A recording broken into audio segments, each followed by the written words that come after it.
வாழ்க நலமுடன் யாவரும். கதை சொல்வோம். இதுலேருந்து ஒரு கதை ரெடி பண்ணியிருக்கிறேன் நான். கற்பனை கதை தான். வாங்க பார்க்கலாம். இந்த கதைக்கு பேர் என்ன வச்சுருக்கேன்னா தர்மபுரம் அப்படிங்கிற வச்சுருக்கிறேன்.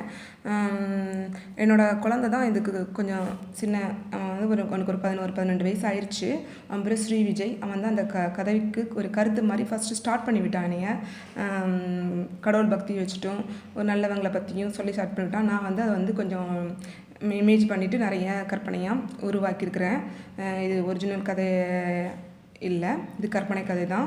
பாருங்கள், இது நல்ல கருத்துக்கள் தான் நம்ம எடுத்துக்கலாம். வாங்க போகலாம் கதைக்கு. கதையின் பெயர் தர்மபுரம். தர்மபுரம்னு முந்தி காலத்தில் சிற்றரசர்கள் நிறைய பேர் வாழ்ந்து வந்தாங்க. அதில் வந்துட்டு ராஜா பேர் என்னென்னா, அந்த சிற்றரசு ராஜா பேர் என்னன்னா லக்ஷ்மிகாந்தன். அவங்களோட ராணி மனைவி பேர் என்னென்னா கோமலாம்பிகா.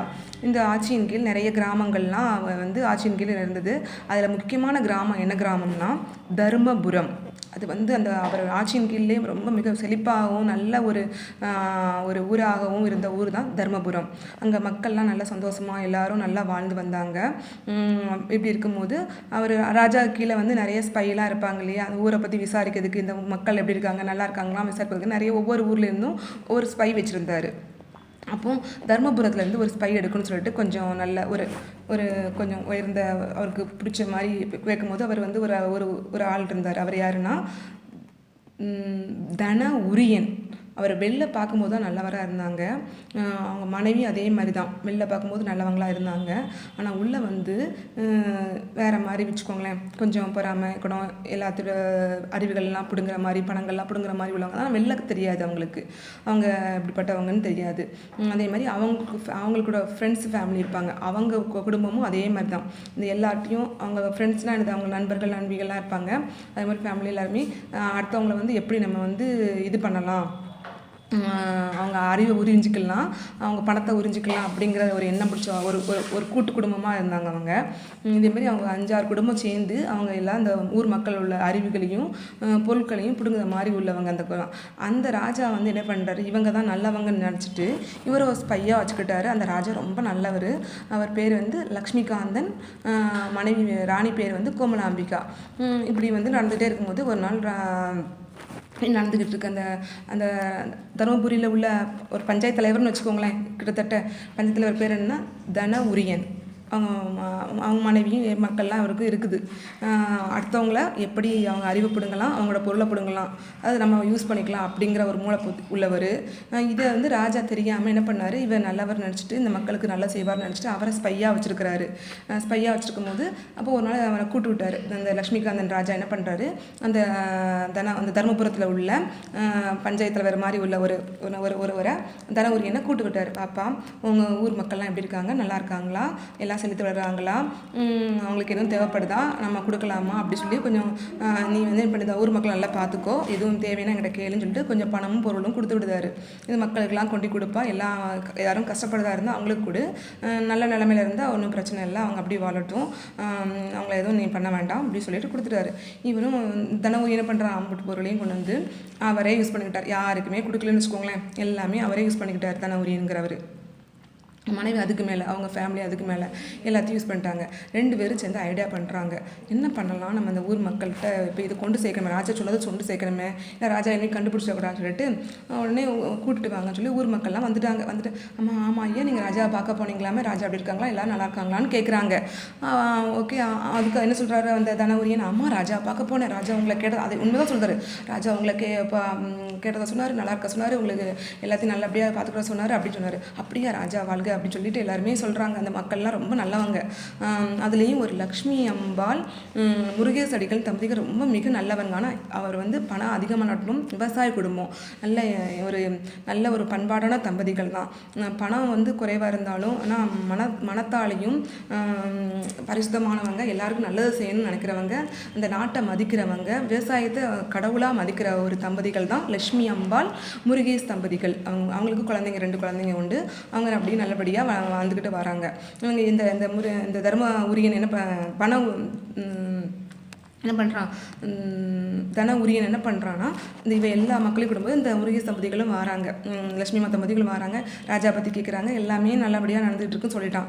ஆனால் அவர் ராஜா கொடுத்த பொருளையும் யாருக்கும் கொடுக்கல, இவரே எல்லாத்தையும் எடுத்துக்கிட்டாரு. எல்லா மக்களும் அப்புறம் இன்னொரு கருத்து சொல்கிறான் தன உரியன்.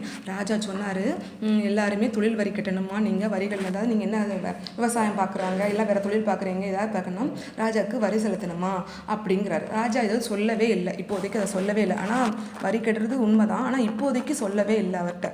இவரா என்ன பண்ணிட்டாரு, வரி கட்டணும்னு சொல்லிட்டாரு. அப்போ எல்லா மக்கள் நல்ல மக்கள், அந்த ஊரில் உள்ள மக்கள் எல்லாருமே நல்லவங்க. சில ஃபேமிலிகள் கூட சேர்ந்த ஃபேமிலிகள் தான் இவங்களுக்கு சாதகமாக நினச்சாங்க, பாதகமாக இவருக்கு சாதகமாக மக்களுக்கு பாதகமாக இருக்க ஃபேமிலிகள் இவளுக்கு சேர்ந்தவங்களும் நிறைய பேர் இருக்காங்க. ஆனால் இந்த ஊர் மக்கள் மேக்ஸிமம் நல்லவங்க, எல்லாருமே நல்லவங்க தான் இருக்காங்க. சரி, ராஜா வரி கட்ட சொல்லியிருக்காரா, நாங்கள் வரி கட்ட தயாராக இருக்கிறோம். நாங்கள் எங்கள் விவசாயம் பண்ணுறது என்னென்ன தொழில் பார்க்குறோமோ அதெல்லாம் ஒரு அளவு சேமிப்பு எடுத்து வச்சு நாங்கள் ராஜாவுக்கு வரி கட்ட தயாராக இருக்கிறோம். உங்கள்கிட்டயே கொடுத்துருந்தோம், நீங்கள் கொண்டு ராஜாட்ட கட்டிடுங்க அப்படின்னு சொல்லிட்டு எல்லா மக்களும் சொல்லிட்டாங்க. அந்த முருகேச தம்பதிகள் ரொம்ப நம்பிட்டாங்க அந்த தன உரியனை. பாரு ஐயா, நீங்கள் ராஜா பார்க்க போனீங்களா, அவங்க நல்லா இருக்காங்களா அப்படி கேட்டுட்டு நாங்களும் எங்களால் இடத்த கட்டுறோம்னு சொல்லிட்டு போயிட்டாங்க. இன்னொரு நாளைக்கு கூட்டு வந்து என்ன பண்ணார் தெரியுமா இவர்,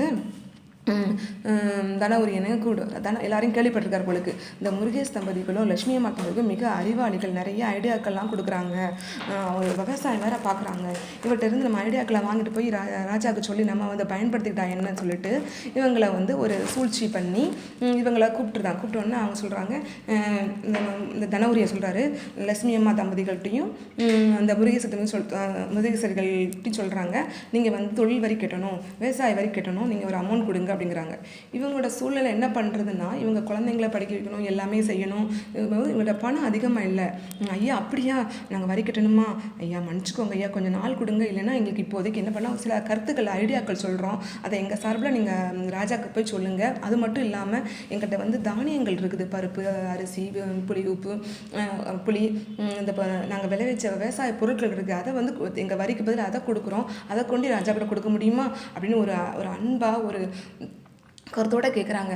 தனவரியன் ஒன்றுமே பதில் சொல்லலை. அதுக்கு என்ன பண்ணார், அப்படி யோசிச்சுட்டு என்ன பண்ணார், சரி சரி சரி நீங்கள் வரி கட்ட வேண்டாம், அதுக்கு பேர் இந்த பொருளை கொடுத்துருங்க, உங்களோட ஐடியாக்கெல்லாம் சொல்லுங்கள், நான் வந்து அதை கொண்டு ராஜா கொண்டு கொடுத்துட்டேன், நல்லது நல்லது அப்படி சொல்லிட்டாரு. இவங்களும் சரின்னு சொல்லிட்டு போய் எடுக்க போயிட்டாங்க வீட்டில் போய். அப்போ இந்த போகும்போது என்ன சொல்லுவார், கொஞ்சம் இருங்க, என்னமோ ஒரு ஐடியான்னு சொன்னீங்களே, அந்த ஐடியா சொல்லுங்களேன். வேறு ஒன்றும் இல்லையா, நல்ல நல்ல கருத்துக்கள் அப்பப்போ தோணும், அதை சொல்கிறோம். எங்கள் விவசாயத்துக்கு நம்ம வந்து நம்ம பொருட்கள்லாம் அதை ஏற்றுமதி செய்யப்படலும், இறக்குமதி செய்யப்படலும், என்ன பண்ணலாம், விவசாயத்துக்கு தேவையானதை நம்மளே உருவாக்கிக்கலாம். விதை நெற்களை நம்ம வந்து பத்திரமா வச்சு நல்லா சேமிப்பு வச்சு அடுத்தவங்கள்ட்ட வாங்காமல் நம்மளே நினச்சி நம்ம நாட்டுக்கு தேவையான பொருட்களை நம்மளே நினச்சி உருவாக்கிக்கலாம். அதுக்கடுத்து மழை நல்லா வரணும்னா காடுகள்லாம் வெட்டக்கூடாது. காடுகள்லாம் வளர்க்கும் போது நம்மளுக்கு நிச்சயம் நல்ல மழை பொழியும், நல்ல அந்த காற்று போய் மேகங்களை இது பண்ணி நல்லா, அது உங்களுக்கு எல்லாருக்கும் தெரியுது தான். இதை வந்து ராஜாவுக்கு கொஞ்சம் எடுத்து கூறுங்க. அது மட்டும் இல்லாமல் உரங்களை வந்து நம்ம வந்து நம்மளே தயாரிக்கலாம். நம்ம பக்கத்து நாடுகளில் பக்கத்து ஊர்களில் இருந்த உரங்கள்லாம் எப்படி தயாரிக்கணும், மாடு ஆடுலாம் இருக்கும் இல்லையா, அதோடைய சாணங்கள்லாம் நம்ம சேமித்து மண்புழு இதெல்லாம் சேமித்து உரம் தயாரித்து அதை நம்ம வந்து விவசாயத்துக்கு போட்டால் விவசாயம் இன்னும் செழிப்பாகவும் பன்மடங்காகவும் உயரும். இயற்கை உரங்கள் தயாரித்து போடும்போது விவசாயம் செழிப்பு வரும்போது நம்ம வந்து யார்கிட்டையும் அடுத்தவங்கள்ட்ட போய் நம்ம வந்து கடன் உதவி கேட்க வேண்டாம். பொருட்களுக்கோ தானியங்களுக்கோ இல்லை விதை உரத்துக்கோ தேவை வேண்டாம். உரமும் நல்ல சுத்தமாக இருக்கும், நம்மளுக்கும் விவசாயம் நல்லா இருக்கும், அதோட வளர்கிற தானியங்களும் நல்ல அதிக சக்தி கொண்டது, ஆரோக்கியமான உணவு நம்மளுக்கு கிடைக்கும். இதை கொண்டு நீங்கள் சொல்லுங்கள், இன்னும் நிறைய எங்கிட்ட ஐடியாக்கள் இருக்குது, மக்களை பற்றி எப்படி நல்லா கொண்டு வரலாங்களா. அப்படியா, நல்லா சொல்கிறீங்களே, பரவாயில்லையே, நாங்கள் உங்கள் சார்பு நீங்கள் சொன்னேன்னே சொல்லியிருந்தேன், முருகேசரி தம்பதிகளும் லட்சுமி அம்மா தம்பதிகளும் தான் சொன்னாங்க அந்த ஐடியாவை அப்படி சொல்லிட்டு நான் சொல்லியிருந்தேன். பரவாயில்ல போய் வீட்டில் போய் அந்த தானியங்கள் பருப்புலாம் எடுத்துட்டு வாங்க, நான் ராஜாட்ட கொண்டு கொடுக்க போகிறேன் அப்படின்னு சொல்லிட்டாரு. உடனே இந்த அம்மாவும் இந்த ஐயாவும் நம்பிட்டு வீட்டில் போய் தானியங்கள் பருப்பை எடுத்துகிட்டு வந்து இவர்கிட்ட கொடுத்துட்டாங்க.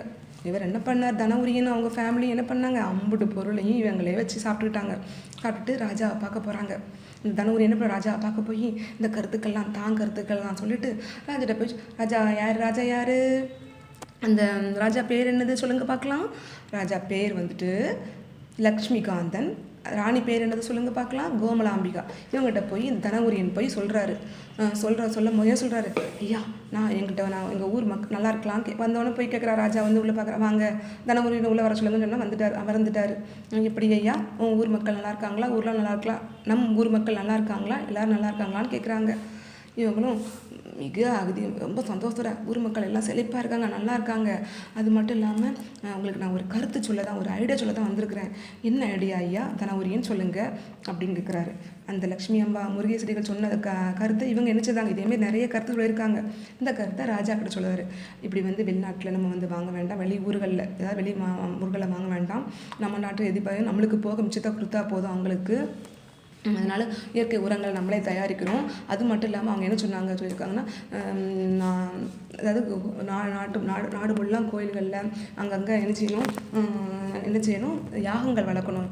யாகங்கள்னால் நல்ல தீபம், அந்த யாகத்தில் நல்ல தீபம் கிடச்சி அது போய் யாகத்தில் நல்ல தீபம் கிடச்சி அது வந்து மேகத்தில் போகும்போது நல்ல மழை பொழிய வாய்ப்பு உண்டு.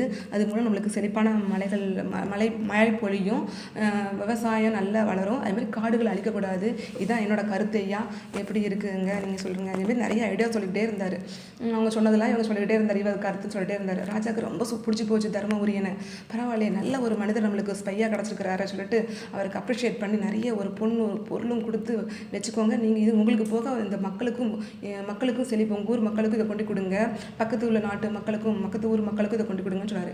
இதை அம்படி எடுத்துகிட்டு வந்து அவரே யூஸ் பண்ணிக்கிட்டாரு. அவருக்கு நிறைய அவங்க ஃபேமிலிக்கும் யூஸ் பண்ணிக்கிட்டு இதை என்ன பண்ணிகிட்டு இருக்காரு.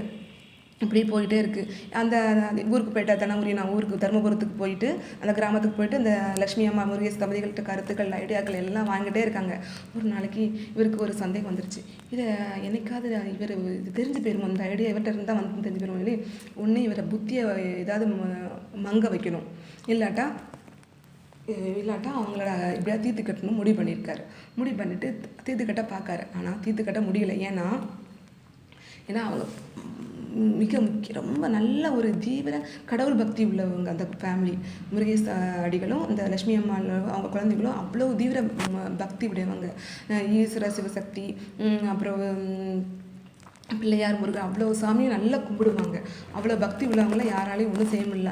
ஆனால் அவங்களும் என்ன பண்ணாங்க, சில நாளில் கொஞ்சம் இவர் கொடுக்குற டார்ச்சர் தாங்க முடியாமல் மன உளைச்சலுக்கு ஆளாகி அப்படி அந்த ஐடியா கூட சொல்ல முடியாத அளவுக்கு என்ன பண்ணாங்க, அப்படி வீட்டிலே தம்பிச்சிருந்தாங்க. அதனால் இன்னும் அவங்க கொஞ்சம் கஷ்டப்படுற அளவுக்கு வந்துட்டாங்க. அதாவது விவசாயத்தை கூட பார்க்க முடியாத அளவுக்கு வந்துட்டாங்க. இருந்தாலும் கடவுள் வந்து என்ன செஞ்சார், அவர் நல்ல அளவுக்கு திருப்பியும் முயற்சி பண்ணி நல்ல ஒரு யோகா தியானங்கள்லாம் பண்ணி அப்படி திருப்பியும் நல்ல முயற்சிக்கு விவசாயத்தை பார்க்குற அளவுக்கு நல்லா உயர்ந்துட்டார். திருப்பியும் இவர் என்ன செஞ்சாலும் போக மாட்டேக்காரு, என்ன பண்ணலாம் அப்படின்னு சொல்லிட்டு இருக்கும்போது பாருங்கள், இது என்ன கதை தெரியுமா உங்களுக்கு வருது. அந்த கோழியை ஒரு ஆள் வந்து ஒரு விவசாயி வந்து கோழி வளர்த்துட்டு இருந்தார். ஒரு நாளைக்கு தங்க முட்டை போட்ட உடனே அதை தினம் விற்றுக்கிட்டு இருக்கும்போது அவருக்கு ஆசை வந்துருச்சு. இந்த கோழியை மொத்தமாக கொண்டுட்டா என்ன, அம்புடு கோழி அவ்வளோ முட்டை தங்க முட்டை கிடைக்குமே, அதை அம்புடு எடுத்துடலாமே. அதே மாதிரி அப்படி பார்த்தாரு, உடனே கொண்டு பார்த்தாரு, அதுக்குள்ளே தங்க முட்டை ஒரு முட்டை தான் இருந்துச்சு. திருப்பி முட்டையும் கிடைக்காதோட அவர் கோழி செத்ததுலேருந்து. அதே மாதிரி பேராசைப்பட்டவர் தான் இந்த தனவுரியன். இவரை எப்படியாவது தீர்த்து கட்டணும்னு நினச்சாரு. தீர்த்து கட்டின விட்டு எப்படி ஐடியா வரும்னு அதை திங்க் பண்ணல பாருங்கள். இதே மாதிரி இந்த கதை தொடரும். இன்னும் நிறைய சுவாரஸ்யமாக இருக்குது இந்த கதை, இன்னும் போய்கிட்டே இருக்கும் உங்களுக்கு. பாருங்கள், இந்த கதை தொடரும். தருமபுரம் வாழ்க நம்புடன் யாவரும்.